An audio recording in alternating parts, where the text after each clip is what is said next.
A sentiment that some people tend to think about me is, oh, geez, do you like anything? And based strictly on my most recently released well-received videos, I don't necessarily blame you for coming to that conclusion. But despite what you may think about me, I don't just hate everything that gets released. In fact, my love for the best movies I've seen is oftentimes far stronger than my hatred for the worst movies. I just don't get that many chances to talk about them considering the types of videos I typically make. But today is going to be a bit of a change of pace. We're going to take some time to focus on the positives for a change and highlight the best of the best that movies have to offer. Last week I gave my list of the 20 worst movies I've ever seen. So today, to act as a counterbalance to that video, I'll be counting off the 20 best movies I've ever seen. Of course, if you watched the last video, or if you just know anything about me, I'm sure you can confidently guess more than a few of the films that'll pop up today. But I am also extremely confident in saying that there will definitely be some surprises on this list you wouldn't expect to see. Movies I've always adored but never mentioned on the channel before, movies I might have made a passing reference to but never gave a super in-depth analysis for, and maybe even some movies that have been critically panned by some that I can say with great confidence receive far more hate than they deserve. So be sure to stick around to the end to see what I have to say. One final disclaimer before we get started. Just like my top 20 worst video, I am only allowed to talk about one movie per series. For as tempting as it may be to put the entire Toy Story trilogy on the list, I must resist. I have to commit to one specific individual film. Though before I get to the main event, I first want to give a shout out to a few honorable mentions that I didn't have the heart to completely leave off the list. Finding Nemo is a movie I always enjoyed as a kid, but never truly appreciated until I was an adult. The two main plot threads work really well independently, but they shine their brightest when they finally come together in the end. It's the story of Marlin and his journey to cross the entire ocean to bring his son home, while learning through Dory about becoming a better father and not being as overbearing and overprotective along the way, alongside Nemo, who grows to be able to stand on his own and proves that even with his lucky fin, he is able to accomplish incredible feats without any assistance from the tank squad, culminates together in a climax where Nemo finally has the confidence and knowledge to be able to bring down the fishing net, and Marlin is finally able to let him go, and the two work together before finally sharing a scene of reconciliation. Again, as a kid, you'll appreciate the spectacle of all the hilarious adventures that the characters get up to. But it's when I grew up and took a step back to really take a deeper look at the dynamics of the characters and journeys that they undergo, that I finally began to see Finding Nemo for the masterpiece that it is.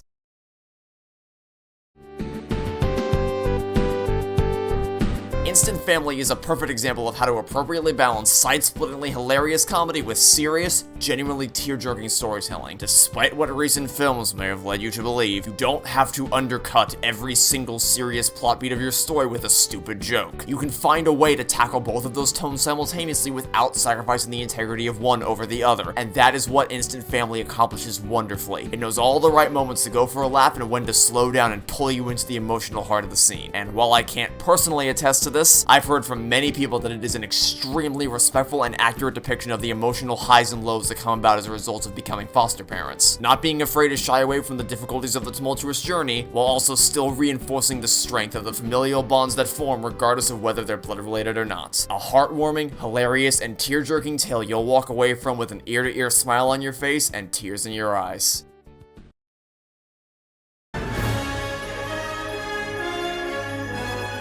And now for something completely different. Alright, look, Jingle All the Way is by no means a great movie. I wouldn't even necessarily call it a good movie, to be honest with you, because it's just so completely off the walls in every aspect. It starts out relatively normal, but it does not take long for the insanity to ensue, and the stakes keep ramping up exponentially with every subsequent scene, culminating in a full-on superhero battle with jetpacks and wrist rockets. And I cannot, in good conscience, put Jingle All the Way on a list of best movies knowing how completely batshit insane it is. But I also couldn't leave it out of this video entirely because I just absolutely love watching it. It's a hilarious romp from start to finish, both because of the over-the-top comedy and acting, as well as the sheer absurdity of the plot. And you know what? It's even got something really wholesome to say in terms of its messaging. I can't call it one of the best movies ever, but it is an honorable mention for some of my favorites. I would recommend you add it to your holiday movie catalog.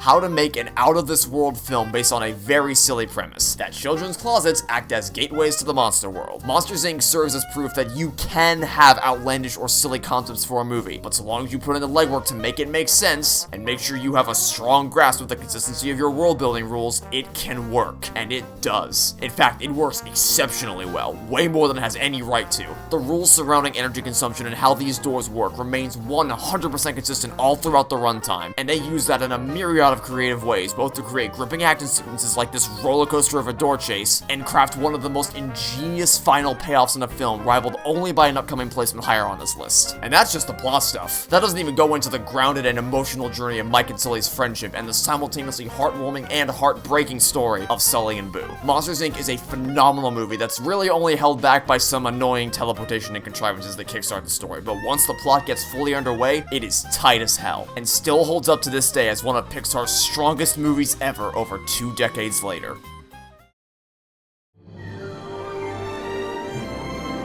Hey, look at that! Shawn Levy actually knows what he's doing sometimes. Well, honestly, I'd say most of the time he knows what he's doing if his involvement in Stranger Things is anything to go by. With some of my favorite moments from all 4 seasons being directed by him. I really don't understand how Free Guy happened. Like, point is, he's got a lot of talent and passion, and that shines brightly in the Night of the Museum series. The first 2 movies have consistently hysterical comedy and gripping, well-choreographed action on top of a very consistent set of magic rules. But it's the 3rd movie, Secret of the Tomb, that takes all that made the first 2 movies work so well and only adds to it by layering on the heavy emotional beats that round out the trilogy in a satisfying while simultaneously tear-jerking manner. They're not masterpieces of cinema, which is why they're only in the honorable mentions category. Some jokes go on for way too long and others just aren't funny at all, but those are easily dwarfed by the plethora of things this movie nails. Alright, now that we've gone over the honorable mentions, it's time for the main event. I present to you the top 20 movies I have ever seen.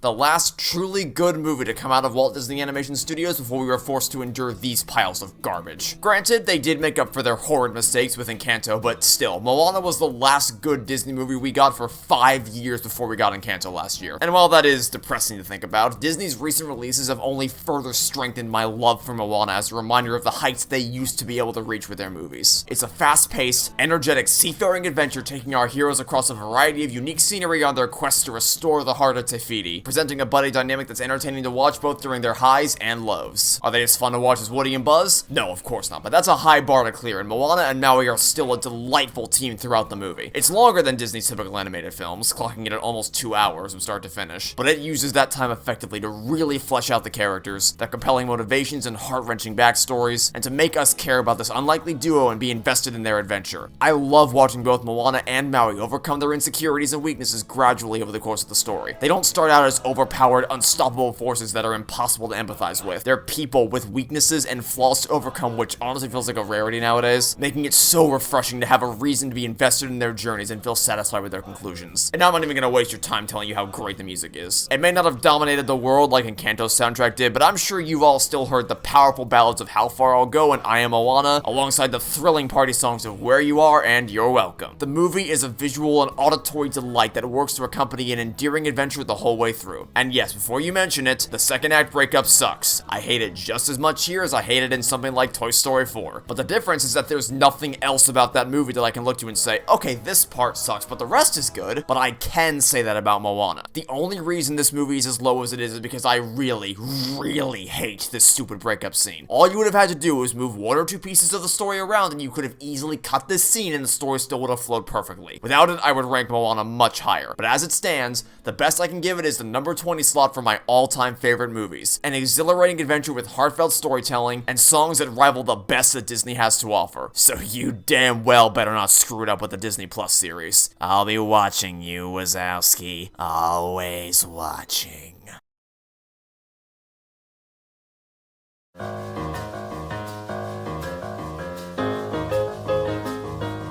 It probably goes without saying that Peanuts characters were a classic part of my childhood, because I think that's true for many of us. I never read any of the comic strips. My only exposure to them was through the holiday specials we all remember. Things like It's the Great Pumpkin, Charlie Brown. It's always been a tradition to watch these at the appropriate time of year, as well as any bonus cartoons that came along with the DVD releases. I was hyped beyond belief to get to see these characters up on the big screen on a grander scale than ever before, and it absolutely did not disappoint. While they certainly could have cut back on the amount of scenes featuring Snoopy's aeronautic adventures, it hit all all the familiar notes you'd expect to see from a Peanuts adventure, while still offering something fresh for longtime fans. The Peanuts movie is a beautiful trip down memory lane with faithful recreations not only of the characters and their stories that we all knew so well, with all the classic jokes we've come to love, but also of the comic strip art style. Typically speaking, taking traditionally animated 2D characters and trying to turn them into CGI creatures has less than favorable results, but the mad lads at Blue Sky Studios somehow found a way to take these characters into 3D without sacrificing the nuances of their movement and animation styles that Peanuts fans have become so familiar with. And the final shot of all the characters together, fading into the cartoon style we knew so well, signed by none other than Charles Schultz himself, brought a tear to my eye. Much like Secret of the Tomb's final scene with Teddy, it was bittersweet to see his characters get one last chance to shine in the theaters, honoring the legacy he left behind and the hearts he touched all around the world.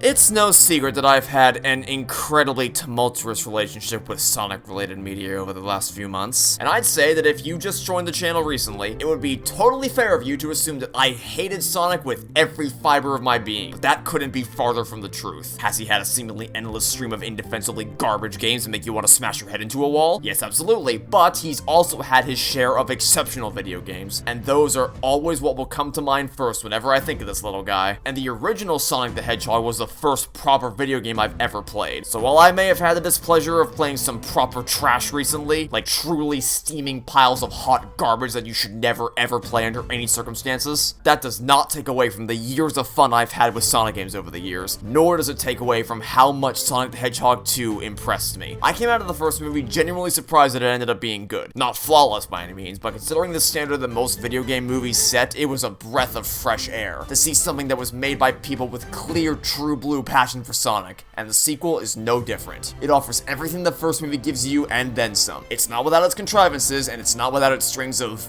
whatever the hell they thought this was supposed to be. But the highs this movie reaches are so far above and beyond what the first movie provided that it is more than worth pushing through the stupid bits to get to the really good bits. And you know what? It got the waterfalls out of me. Not because it was intensely sad or bittersweet, but because of a childlike sense of joy of seeing these characters that had been such a pivotal part of my earliest gaming memories finally get their chance to show the world what they're made of on the big screen. The final act of this movie is such a thrill from start to finish, and even though one of the biggest moments was spoiled for me ahead of time, that did not stop me from smiling like an idiot the whole way through. If you're even remotely a Sonic fan, this movie is everything you could ever want and more. But even if you're not, it'll still offer you an entertaining, hilarious, and emotional journey you don't want to miss.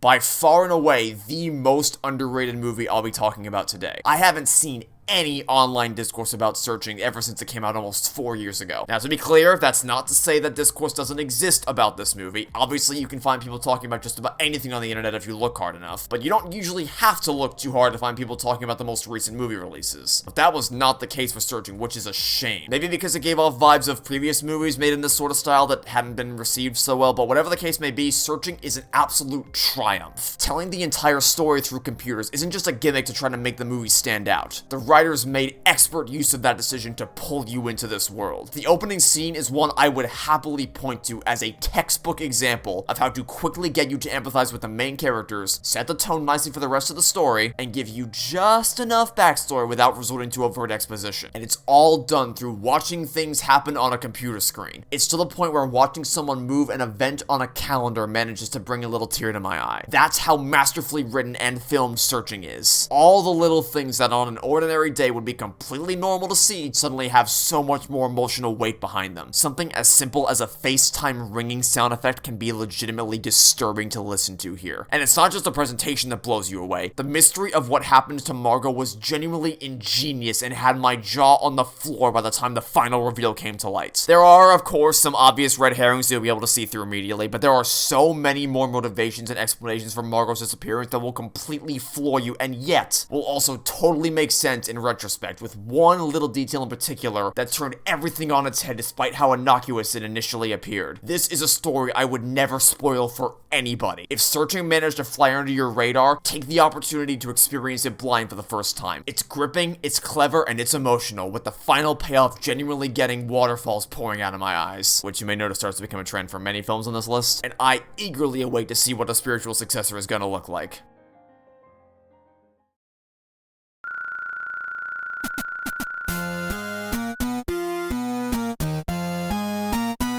A truly brilliantly written film. One that doesn't fall into the typical pitfalls superhero films often suffer from because it's not a superhero movie. It's a movie about a family with superpowers, and it is fully aware of that as it utilizes the typical tropes such as lengthy cartoonish monologues to craft expert setups and payoffs both in terms of the main plot and the characters. Every single member of the family undergoes an incredibly satisfying arc, whether it be in regards to a mastery of their powers or healing damaged relationships. You aren't watching this movie because you want to see people with cool powers break stuff. You're watching it for the gripping story of the family of the Incredibles and the struggles they endure together, which is what makes their ultimate team-up all the more satisfying. Now that you've grown attached to them and want to see them perform to the best of their abilities, watching them all come together to save the city from Syndrome has my eyes glued to the screen without fail. Speaking of which, Syndrome may very well be the best villain Pixar has ever written. Someone whose motivations you can entirely understand while also still rooting for the good guys. There's no case of wanting to break something because of how idiotic the villain is. Because his plans and motives make complete sense, and that sense of cogency transfers throughout the entire story. The Incredibles is such an amazingly airtight script where they clearly took the time to think about potential problems and provide explanations for them, and when you couple that with fast-paced, well-thought-out action sequences and endearing character work, you have one of the best films Pixar has ever made. And man, oh man, what a spine-chilling ending. After the family has found their happily ever after and they're reformed stronger than ever, an ominous villain rises up to declare war on humanity, but there's no longer any fear in their eyes. Together, they've been through worse. And now the Incredibles are able to stand confidently as a family and as a team to work together to fight any evil that stands in their way. And that exceptionally satisfying ending definitely won't be reset back to status quo literally one movie later.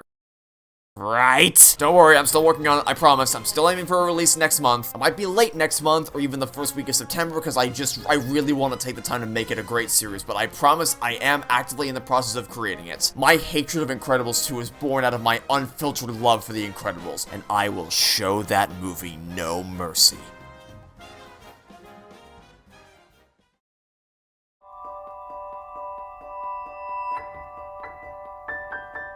Perhaps Pixar's most relatable story. We've all, at some point, gone through a transitional period in our lives, even if it's something as simplistic as starting a new school for the first time. We've all been there, which immediately makes Riley an extraordinarily sympathetic and endearing character, getting you invested into her personal conflict, her relationship with her family, and the emotions journey to get Riley back to the person she used to be within the opening minutes. I know some people aren't a fan of Inside Out, and hey, maybe I'm slightly biased towards it because I can see so much of myself in Riley and the situation she endures throughout this movie, but I absolutely adore Inside Out from beginning to end. It entertains with delightfully creative sets making up the human mind with how every neurological function is visually demonstrated, giving a fun adventure inside Riley's mind on one side of the film and the grounded, personal storytelling in the real world on the other. This dinner scene is simultaneously one of the funniest in the film and also one of the most realistic in terms of the mindsets of everybody involved. It takes a hysterical set piece that was placed in basically every trailer to sell you on the concept and uses it to propel forward the emotional journey of the characters. Speaking of which, Inside Out joins the ranks of Pixar films to make me cry, which is, admittedly, a lot of them, but what can I say? They know what they're doing with this stuff. Joy's arc of understanding the value of expressing emotions beyond happiness, while not exactly something that's difficult to foresee, is incredibly effective, with the scene where she's stuck in the memory dump and she breaks down and starts crying being the standout example. The culmination of the slow build-up of she sees how effective sadness is, even if she doesn't want to admit it initially, is what first started getting the waterworks going, and by the time Riley was reunited with her family, the waterfalls were already pouring out. Pixar hit a rough spot in the movies that followed Toy Story 3. I, and likely many of you, were afraid that Pixar was falling off the deep end and we had truly passed by the golden era of their filmmaking capabilities. But Inside Out proved to me that Pixar still knew what they were doing. When they aren't trying to crap out ridiculous sequels, they still knew how to get those waterfalls pouring out of your eyes. This was exactly what I needed to see to know that Pixar hadn't yet lost the imaginative spark that made them who they are in the first place, and that I could be assured that their future productions would be movies I could look forward to.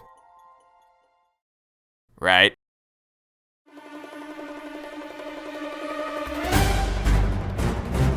I had never really been a fan of the original Mission Impossible TV shows. I just never watched them, never really had a desire to. And even the original Mission Impossible movies all the way up to Rogue Nation were entertaining, with one exception, but they weren't enough to make me really get invested in the franchise, until Mission Impossible Fallout came out and completely changed that. First and foremost, the writers did not sacrifice the integrity of their plot just for the sake of shoving cool action onto the screen. They wanted to make sure all the loose ends were tied up and there were justifiable reasons for every single decision the characters make all throughout the movie, with very subtle setups and payoffs that they never need to overtly shove down your throat. It's just the cherry on top of the action, as mind-blowing as it is. You of course have grounded scenes like the bathroom fight, motorcycle chase, and cliff battle that are fast-paced, smartly choreographed, and cleanly shot to give you a perfect view of what's going on. But it's the two large-scale IMAX sequences that really steal the show: the Halo jump and the helicopter chase. Both filmed entirely practically, with the obvious exception of adding the storm in afterwards, and both captivating from start to finish. The tension present in both of these scenes is exemplary, with how close they come to crashing down during the Halo jump and the constant back and forth tug-of-war battle to take down the other helicopter, all running against a fairly accurate ticking clock that leaves you with an uncertain sense of dread when the dust finally settles that I have never felt in a movie before, making the final payoff and swell of the music all the more satisfying. And if you're at all hesitant to jump into it because you haven't seen the other Mission Impossible movies yet, don't be. While there are obviously plot beats and character moments that will have a much stronger impact on you if you've seen the other movies, you can treat it as a standalone story and it still works flawlessly.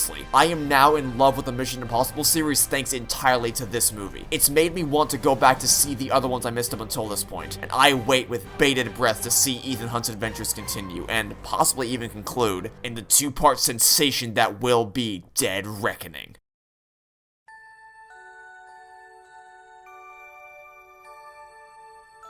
The Home Alone duology have always been my all-time favorite holiday movies. It's been a yearly tradition ever since I was a little kid. When my family all gets together for the holiday season, the festivities are never complete without a marathon of the only two Home Alone movies to have ever been made. Don't worry, I'm not chickening out of this one. I have to commit to placing a specific one of them on the list. I'm not breaking my rule, not even for the Home Alone duology. So I'm gonna have to give an ever so slight edge to the first movie. For as much as I love the escalated stakes and scope that come about as a result of setting the story in New York City, I cannot get over how astronomically contrived the series of events that leads Kevin to be separated from his family again is, on top of the fact that of all the places the Wet Bandits could have escaped to, they happen to end up in the exact same place as where Kevin accidentally wound up. So much of this movie really tries to retread the plot of the original, almost beat for beat, no matter how contrived and nonsensical things have to get to make that happen. It's just way too much. And they really go a bit too far with some of these traps. He would have been dead after the first or second brick throw. I still love it, flaws and all, but if we're gonna stack the two movies against each other, then I gotta give the win to the original Home Alone. Obviously, there's the climax, which is always the go-to sequence to reference when talking about how great Home Alone is. It's satisfying to not only watch a well-laid plan come together, but to also witness the sheer ingenuity on display with some of these traps, especially since they never cross the line to the point where you think, how is this possible?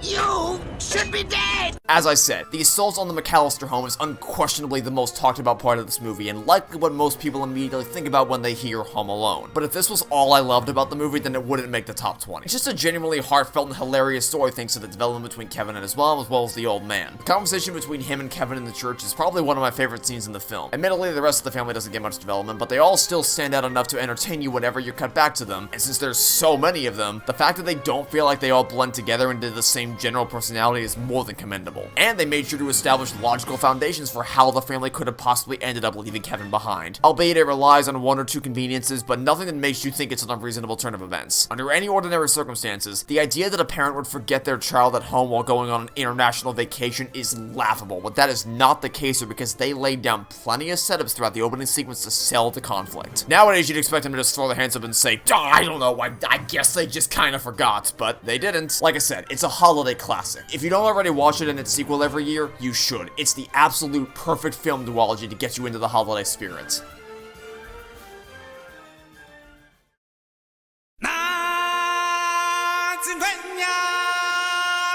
The epitome of a truly timeless classic. It's funny, this movie has literally the exact same story as the 2019 edition, yet they're polar opposites in terms of quality. Why? Well, there's a few reasons for that. First of all, there's not a second of wasted time. The Lion King is a perfectly compact story where every last frame serves the purpose of forwarding the development of either the characters or plot in meaningful and substantive ways. There aren't random extra scenes or additional bits of pointless dialogue meant to artificially pad out the length. Every word the characters utter is carefully crafted with purpose. Additionally, the color palette for this movie is actually vibrant and breathtaking as opposed to a dry, lifeless wasteland where everything looks murky and gray. It's almost as if a compelling art style and aesthetic has a stronger effect on people than how hyper-realistic something looks. Speaking of which, the animation is lively and each character has clear personalities expressed through nothing but their movement on screen, which is only topped off by a perfectly refined cast of voice actors who can sing their hearts out, and who actually sing in character like they're conveying their internal thoughts through song as opposed to singing with exaggerated enunciation and theatrics as if you're performing for an audience. And on the subject of songs, of course I can't not mention the masterful composition of the Lion King's music, both in terms of spine-chilling instrumentals and energetic lyrical numbers. They brought their A-game for every single one of these tracks, and to describe them as eargasmic would be the understatement of the century. The Lion King is a masterpiece that deserves to be remembered not by whatever this sludge was supposed to be, but as the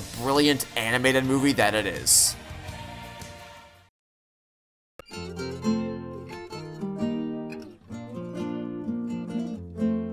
Coco is a very personal movie for me. I don't want to put a downer on the mood, so I'll just quickly say that 2017, the year the film came out, was when my grandfather passed away. I never dealt with the loss of a close family member before that point, so it was a very tumultuous and difficult year for me to get through. So I'm sure you don't need me to explain that this movie was cathartic, to say the least. To call it perfect timing would be somewhat tone-deaf, but it was basically the exact movie I needed to see that year to help me finally come to terms with the loss. But even discounting that, Coco just has phenomenal character work by default that may not necessarily surprise you due to an abundance of clever foreshadowing, but will absolutely emotionally move you at least a little bit by the time the credits roll. And man, for a studio that historically stays away from the classic Disney Songfest, they pulled off one hell of a musical with captivating performances for both the fast-paced dances and slow-paced, heart-wrenching ballads. And hey, this movie's twist villain actually makes sense and isn't completely and totally pulled out of left field just for the sake of having a twist villain. And the third act is pure brilliance from start to finish, leaving you not only on the edge of your seat, but also breathless in the final seconds leading up to one last song before the curtain call. There are many films, both in Pixar's catalog and outside of it, that can bring a tear to my eye, and even send me into a full-on crying session, most of which I've already told you about earlier in this video. But only 2 movies have ever affected me so closely and heavily that they made my eyes turn into complete waterfalls and can consistently bring it out of me every time I watch them. And it just so happens that they're both directed by the same unbelievably talented person. Coco gave me closure in a way I never thought possible, had me tapping along to every one of its songs, tuned into every character beat and climactic action sequence, and it solidified my faith in Lee Unkrich's talent as a director, now having both Toy Story 3 and Coco under his belt, both of which are among the best of Pixar's catalog. The man's track record with filmmaking is spotless. He is an absolute genius, and I wish we could see more of his brilliance in future films. If Inside Out and Finding Dory weren't enough to restore your faith in Pixar, Coco would certainly have been the movie to push you back in favor of the studio.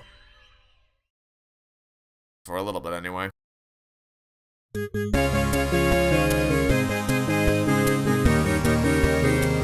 This movie has no right to be as good as it is. I love Phineas and Ferb. It's one of my favorite shows of all time. In fact, it may actually be my all-time favorite. Maybe one day I should do a best and worst duology for shows to figure that out. Point is, Phineas and Ferb is an extraordinary achievement in tackling 3 separate interconnected storylines while still making it simple enough for kids to follow along, crafting a constant stream of clever jokes that appeal to both kids and adults, with jokes that will only make sense when you return to watch it as an adult, but never in an inappropriate way, as well as a never-ending parade of creativity pouring out of every facet of the show that inspired an entire generation of inventive and imaginative kids, and I love it for all of that and more. One thing I rarely see get talked about is the character dynamics. Because yes, Phineas and Ferb is primarily a comedy with some fun action thrown in for good measure, but there's also really compelling relationships between all the core members of the cast that managed to bring tears to my eyes at some points in the show's runtime. Thing is, it almost never gets highlighted by many people because the main focus is on keeping the action and comedy constantly rolling due to the time constraint of an 11-minute episode. It's only when the writers are given a little more room to breathe during, say, 30-minute or hour-long specials that you get to see some of that character really take center stage. Enter Phineas and Ferb the movie, Across the Second Dimension, a full-fledged feature-length film where the writers have nearly 7 times the length of a standard episode to really take the time to flesh out character relationships and tug on your heartstrings in all the best ways, or the meanest of ways in some cases. It even pulled off Endgame's finale 8 years before that movie ever came out, with calling in every every single one of Phineas and Ferb's inventions over the years to come back for the final battle against alternate dimension Doofenshmirtz's army of robots. Everything about this climax is phenomenal, whether it's Perry managing to outsmart a cybernetically enhanced version of himself, Phineas holding his own against a man 3 times his age, or the two of them working together to use that very first invention of the movie to do the Avengers before the Avengers even existed, and shut down the portal that was sitting on top of the one oddly shaped building in the city through which a bunch of robots were pouring out, leading to them all falling one by one. Okay, seriously, was there some kind of Marvel mole in the Phineas and Ferb production team? Whether you're here for the laugh-out-loud comedy, frantic action sequences, or heart-to-heart moments, the film knocks every single one of those things out of the ballpark. And need I even bring up the music? It's Phineas and Ferb. Of course the songs are gonna blow you away, with some of this film's musical numbers being among my favorites in the entire series. Across the Second Dimension is not only the perfect embodiment of everything I love about this TV show, but also just a truly exceptional standalone movie that can go toe-to-toe with some of the best the industry has to offer. Candace Against the Universe was a solid ride as well. They got a lot of laughs and even a little tear-shedding out of me, but it never stood a chance at dethroning the masterpiece that is this movie.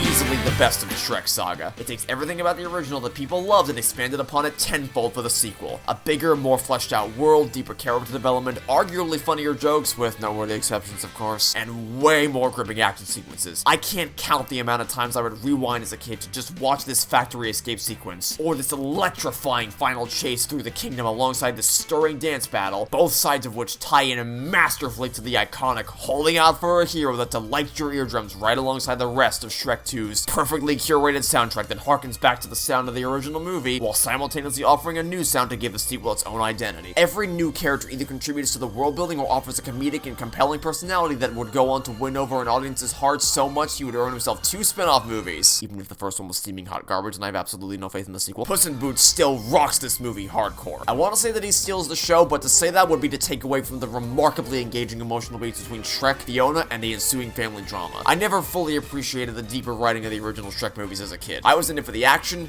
romance, and comedy. But looking back as an adult, the writers really took it upon themselves to take these characters further with arcs that feel completely natural in how they expand on concepts introduced in the first movie, but also fresh and exciting as they push the heroes into new places. Shrek 2 is a brilliant story that's everything a sequel could ever dream to be and more.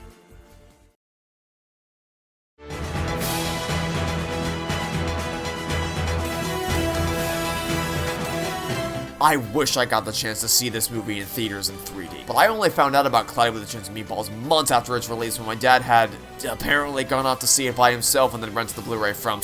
Oh, that's gonna be a yikes for me there, dude. And then we watched it at home, and I immediately fell in love with everything about it. The vibrant color schemes to perfectly clash against the dull, lifeless landscape that opens the film. Wondrous animation in every element, whether we're dealing with humans, monkeys, or sentient food. Yeah, the original did this before the sequel got the chance to, by the way. You guys aren't special. A brilliant sense of humor only made better by the incredibly talented actors behind the characters. Action sequences that dazzle the eye and keep me constantly on the edge of my seat, even if there is some blatant and annoying cheating towards the end. Like, literally, how did you get there from here? And a set of sweet, charming character dynamics all around, even going so far as to make Baby Brent a decently likable person by the end. And hey, there's even a portrayal of food allergies that isn't just, haha, the kid with the allergies choking on food. Ain't that just a riot? They actually treat Sam's reaction as a serious problem that they need to deal with and handle it respectfully, so points for that. And of course, it masters the art of Chekhov's gun. Not only does nearly every one of Finn's original inventions come back in some way to help save the day later in the movie, but the first thing we ever see him make is the final thing to shut down the flips in the fur for good, sort of. You forget it even exists. It's only present in the opening scene and then never again, at least not explicitly, but that's what makes it so effective, because even though you don't see how it comes full circle in the moment, nothing about it comes out of left field, and it's just the cherry on top of such an incredible story. Bit of a dead stop of an ending, but other than that, it's a hilarious film that captivates and moves me without fail.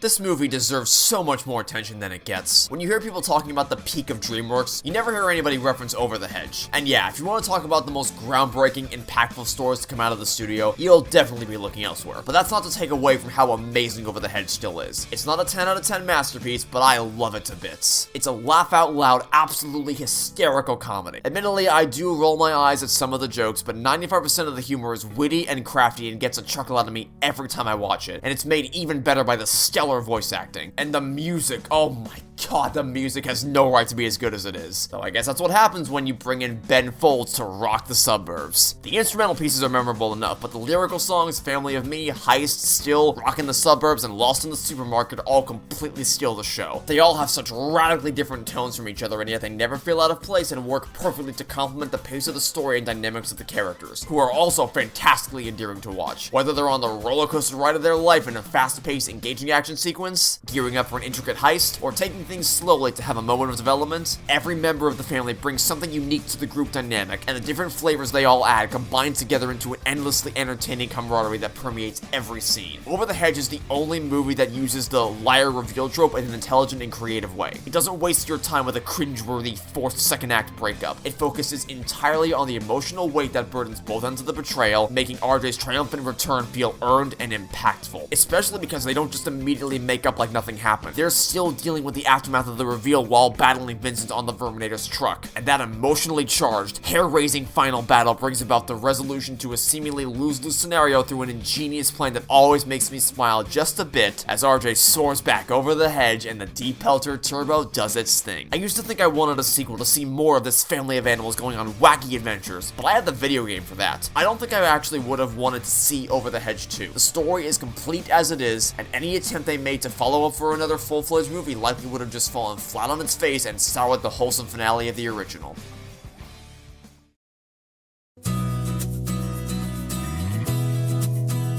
Not my favorite love story of all time, but still a damn good one at that. For starters, Tangled's musical score is on par with the legendary musical numbers from the era of Aladdin, and I'll give a special standing ovation to I See the Light, which is genuinely one of my favorite Disney songs of all time. It's a wonderfully beautiful number that works on so many different levels and rivals a whole new world for best love songs of all time. Turns out, Alan Menken kinda knows what he's doing. Then there's the humorous and charming animation that I desperately miss from Disney. I miss when they were allowed to take advantage of the medium of animation instead of focusing hardcore on making things look as realistic as possible above all else. You won't find the photorealism of future movies here, but you will find that every single person and animal in Tangled is chock full of character with even the slightest of movements they make. Maximus is obviously the highlight in that regard, but that applies to all of them. The fluid and expressive animation combined with the engaging performances makes for a magnificently entertaining cast of characters. But Tangled doesn't ride on the superficial elements alone. Rapunzel and Flynn's romance doesn't move too fast or too slow. You can buy the chemistry they share, and it doesn't feel forced in the slightest. And as though arbitrary moments of, oh no, what a terrible misunderstanding, we must freak out for 2 minutes now, oh no. The romance also isn't just something that happens in the meantime because audiences love watching people get together and not because the humans actually love each other. It's the beating heart and soul of the story, which is illustrated masterfully during the lantern scene, where even after both of them have received the thing that can make their dreams come true, it's entirely secondary in their minds as their focus has shifted to the new dream they found right in front of each other. I love everything about this movie. It's an absolute joy to watch these two grow closer as a couple alongside a thrilling adventure through the kingdom of demonetizable words, complete with side-splitting humor, intense action, and a heart-melting, emotionally charged love story. I need to finally sit down and watch the Tangled show one of these days. I love these characters so much and I want to see what came next for them. People tell me it's amazing, and if it's even half as good as the exceptional storytelling in Tangled,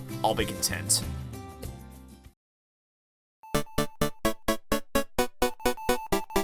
The video game movie to put all other video game movies to shame. The writer's passion for this medium shines brightly through every second of screen time. There is never, not even once, a moment where you think, that's not how games work, or nobody would ever talk like that, or, hey, wait a minute, what's Free Guy doing here? You can look at every element of the world building the film presents you and think, yeah, I can buy that. There was an outstanding amount of effort put into making this into a believable place, from big things like the hub of Game Central Station and transporting between the games, to the little things like how different characters from different games express themselves, with Fix-It Felix characters moving at a choppier frame rate than the more modern-day games, and Sugar Rush characters being more bouncy and jovial than the grittier sci-fi FPS Heroes Duty world. And it's all established without any overt expositional monologues. Show don't tell was burned into the writers' brains. They clearly did their research and wanted to tell a heartfelt story celebrating video games. The cameos are all respectful, and they don't shove random garbage in for the sake of product placement. There are neat little Easter eggs in the background or even right in front of you that are there for you to pick up on if you know them, but the movie doesn't rely on them as its only point of endearment. endearment. Ahem. Of course, a movie can't get away with accurate depictions alone. What pushes this one over the edge is the compelling and emotional story of Ralph and Vanellope. This is the only second act breakup I've ever seen in a movie that doesn't make me want to commit the big dive. Most of the time, it's a completely forced and unreasonable conflict that could easily be resolved in 3 seconds, but not here. You can understand both of their thought processes perfectly well and how they think the other is being unreasonable, while you as the audience member can see the validity behind both of their reactions. It also utilized the third act villain plot twist well, because the villain itself isn't the twist. You still have the entire movie to come to hate King Candy, yet they still manage to take your breath away with the final reveal that makes perfect sense in retrospect. And his character works just as well as the story of our team of heroes. Every member of the core four plays a viable role in the story and is wonderfully endearing to watch, ultimately bringing a tear to my eye in the final moments. Wreck-It Ralph is what Free Guy should have been, an unapologetic love letter to video games that dazzled me as a kid and still emotionally moves me as an adult every time I rewatch it.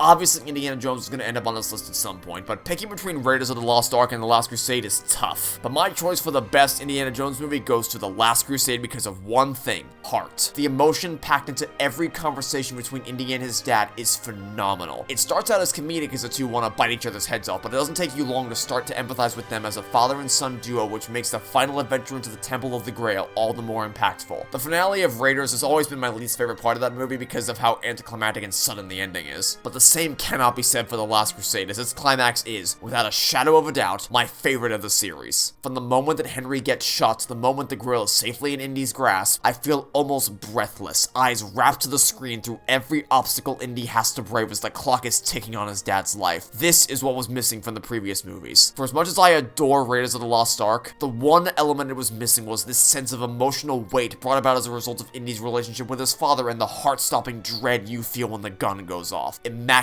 doesn't even begin to describe it. And of course, you still have your classic action sequences that I think are even more incredibly well filmed and choreographed than they are in Raiders of the Lost Ark. Boat chases, motorcycle chases, and the tank chase. Oh my god, the tank chase is out of this world. I love it so much. This was before the days of shaky cam plaguing every action movie under the sun. In The Last Crusade, you can clearly see what's happening at all times and easily follow the action. You don't need snappy cuts to feel intense. You can just let me get a wide view of the scene and let the choreography carry me away. This movie serves as the absolute perfect ending to the trilogy, as my favorite orchestration of the classic Indiana Jones theme plays out our heroes as they ride off into the sunset. You cannot get any better of a storybook ending than that, which is why I'm very glad they never dampened its impact with one of the worst piles of garbage to ever have been made, and our team of adventurers got the Last Crusade they deserved.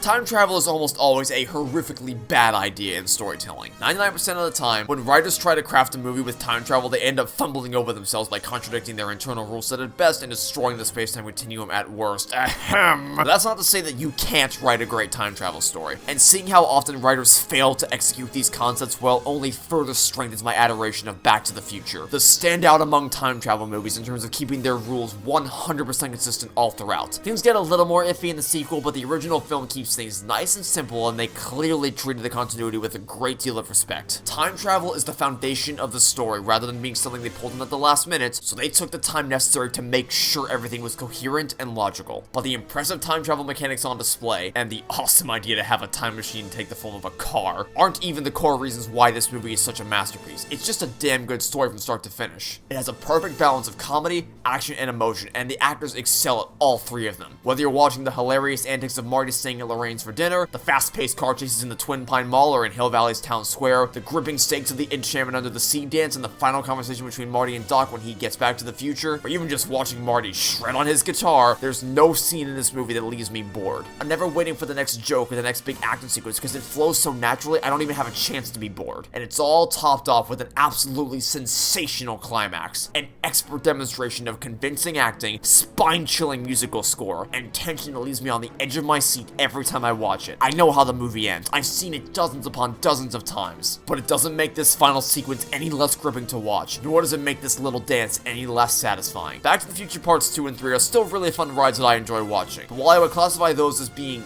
great movies, I can happily call the original Back to the Future a masterpiece that will never get old no matter how far into the future we get.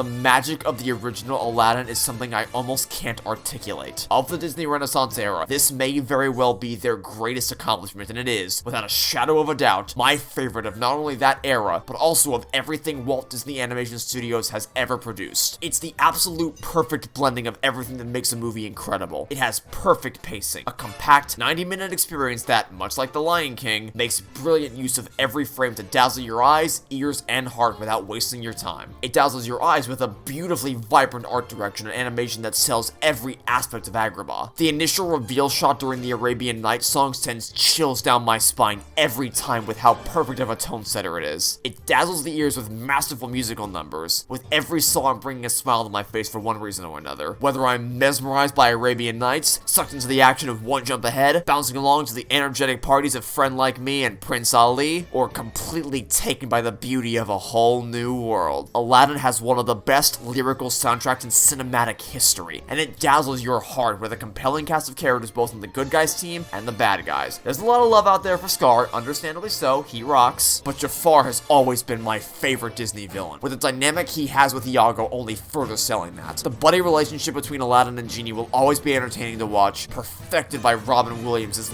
legendary performance. And of course, the love story between Aladdin and Jasmine will never fail to melt my heart. I mentioned that Tangled wasn't my favorite love story, and that's because Aladdin is my favorite. Much like that movie, you can believe that these people really love each other and that they aren't just a relationship shoehorned in for the sake of it. Combine that with a wonderfully airtight script and a wholesome message all about being yourself and not putting up a facade for the world to see that ties in naturally with the story instead of contradicting it, and you have a timeless classic of an animated movie that I can put on whenever I'm having a bad day and come out of it in a great mood. And yet, with all that praise, something has still managed to beat it out. In spite of the unbridled sense of adventure, romance, and humor I feel every time I watch Aladdin, there is still one movie that has claimed the top prize. What might that be? Well, I'm sure it will come as no surprise to any of you, but there is a certain film franchise that has been noticeably absent from this list so far. So, without further ado, it's time to reveal my all-time favorite movie, the finale of a series that defined my earliest childhood years and that, thanks to this channel, has now changed my life for the better forever.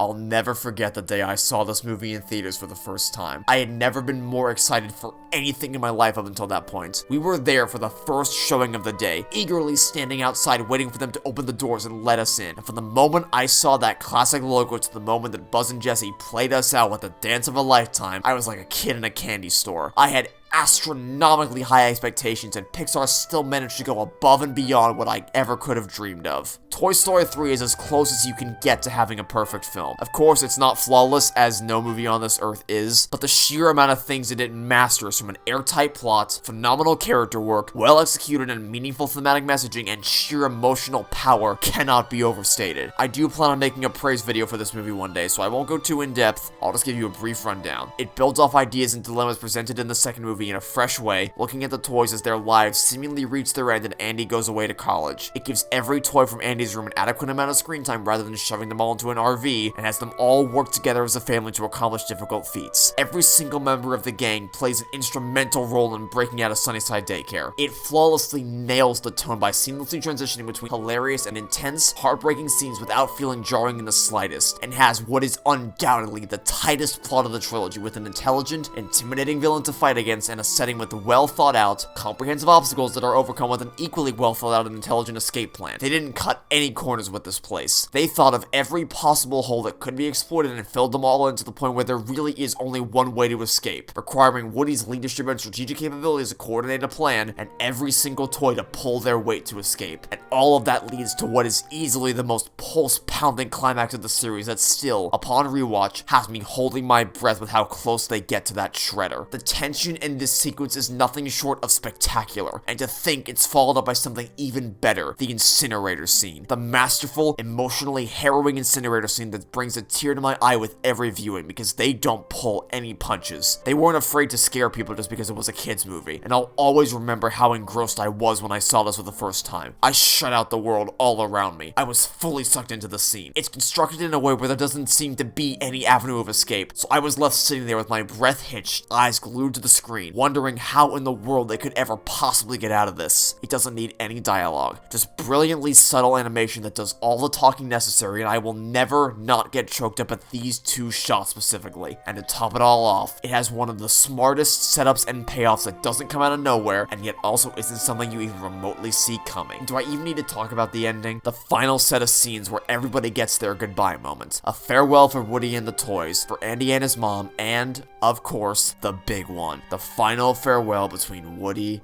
and Andy, the culmination of his character arc throughout the original trilogy as he changes the course of their lives forever by getting the toys placed into the loving, caring hands of Bonnie. He's vindicated in his unshakable belief that Andy really did still care about his toys for all those years. He gets to hear the words he's always dreamed of hearing, and everybody gets one last playtime as Andy drives away and we get to hear the most emotionally powerful line in the trilogy. I love it. I really do. I still, to this day, cannot watch this scene without crying my eyes out. It's beautifully crafted from every conceivable element of filmmaking. Toy Story 3 is one of the first movies I ever saw in a theater, and is the first piece of entertainment to ever elicit such strong emotions that it brought out genuine fear and sadness, to the point where my eyes had turned into waterfalls by the time the credits rolled. And every major beat of this story is linked together with perfect pacing to craft an immaculate and beautiful conclusion to the Toy Story trilogy that I will always love with all my heart, for infinity and beyond.